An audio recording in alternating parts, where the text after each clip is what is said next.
This is day 2 of free agency profiles, and one of the guys we'll be looking at today is a guy that was very popular at the trade deadline, and that is Haasan Reddick.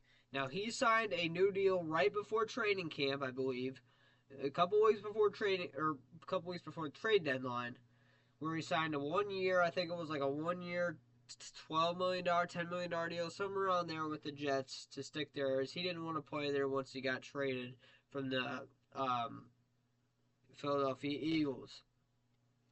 And this was probably his worst career season by far. He was not good once he signed that new deal. Had a total of 1 sack, 1 forced fumble on only 9 tackles. Now, he did miss a couple of games. He missed a total of 7 games, but that's still not good for Haasan Reddick. Former 13th overall pick back in 2017. That's the same draft class of Myles Garrett, 10 picks later. 6'1", 240, kind of the James Houston built, but obviously just way better. Great bend as well. 30 years old, turning 31 about a month before the season starts. He'd be a guy that's a low risk, high reward for sure, especially coming off of the season he had. Rookie year, 2.5 sacks, 2 forced fumbles. 2018, 4 sacks and a forced fumble. Third year, 1 sack. So, in a fumble recovery, pretty disappointing his first 3 career seasons. And then he had a great season in 2020 where he had 12.5 sacks and 6 forced fumbles. Pretty great season there. And then he went to the Panthers in 2021 where he had another great year where he had 11 sacks and 2 forced fumbles and a fumble recovery.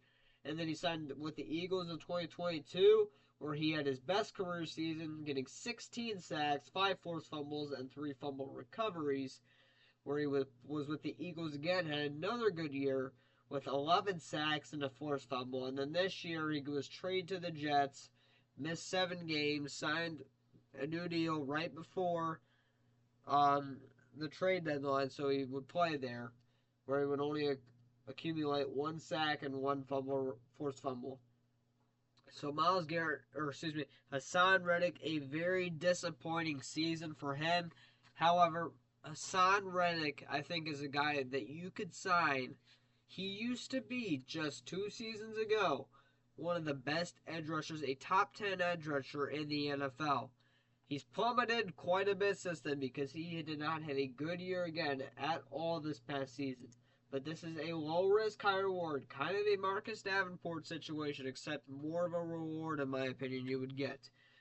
I believe he also has a market value, so let me go and try to find it here. But in my opinion, he's probably not going to cost any more than about $6 million, maybe 7.